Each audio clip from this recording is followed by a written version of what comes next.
Doctor Babasaheb Ambedkar यांच्या 134व्या जयंती दिनाचे औचित्य साधून सकाळी पार्क चौक येथील डॉक्टर बाबासाहेब आंबेडकर यांच्या पूर्णाकृती पुतळ्यास शहर जिल्हा काँग्रेस पक्षाच्या खासदार प्रणिती शिंदे, शहराध्यक्ष चेतन नरोटे यांनी अभिवादन केले। अभिवादनानंतर खासदार प्रणिती शिंदे यांनी डॉक्टर बाबासाहेब आंबेडकर यांच्या प्रती आपल्या भावना व्यक्त करताना म्हणाल्या, बाबासाहेबांच्या जयंतीनिमित्त सगळ्यांना मनापासून शुभेच्छा देते।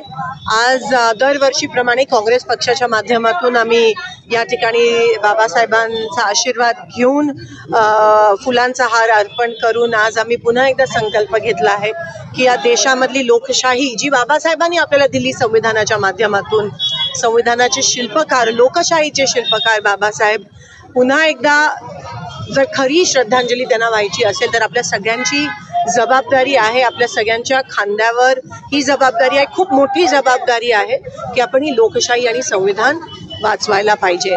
जेव्हा सत्ताधारी जे आहेत ते त्यांचे विचार बाबासाहेबांच्या विरोधात आहे, जेव्हा त्यांचे गृहमंत्री म्हणतात की संविधान संविधान संविधान ये फॅशन बन गया है, म्हणजे एवढ्या अशा पद्धतीत ते संविधान आणि बाबासाहेबांचा तिरस्कार जर करत असतील तर आज काँग्रेस पक्षावर आणि बाबासाहेबांच्या लोकशाही आणि संविधानावर विश्वास ठेवणाऱ्या प्रत्येक देशातल्या व्यक्तीची जबाबदारी आहे की आपण ही लोकशाहीची चळवळ, लोकशाहीची चा जो दीप आहे तो जिवंत ठेवला पाहिजे, अखंड ठेवला पाहिजे।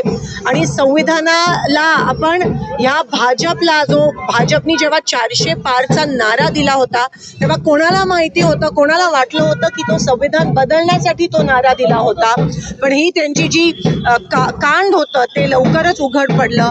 पण जोपर्यंत काँग्रेस आहे, जोपर्यंत ह्या देशातला प्रत्येक माणूस जो बाबासाहेबांवर विश्वास ठेवतो, बाबासाहेबांना मानतोय, संविधानावर विश्वास ठेवतो, जोपर्यंत तो विचार जिवंत आहे तोपर्यंत आम्ही संविधानाला हात काय बोट पण लावू देणार नाही, हा दृढ संकल्प आज आम्ही या ठिकाणी घेतोय। बाबासाहेब हे सगळ्यांसाठी होते, फक्त आपल्या देशात नाही, हे जगासाठी होते।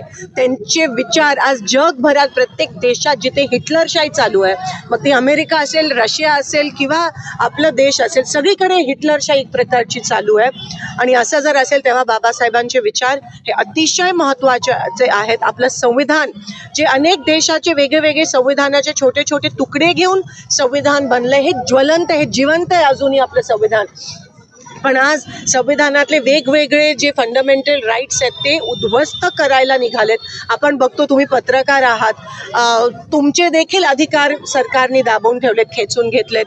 कोणी काही सांस्कृतिक कार्यक्रम असेल, एक आचार्य अत्रेंचा काळ होता जेव्हा प्रत्येक राज्यकर्त्यांबद्दल ते विनोद आणि टिप्पणी करायचे, पण कधी ह्या स्तराला जाऊन आलं नव्हतं।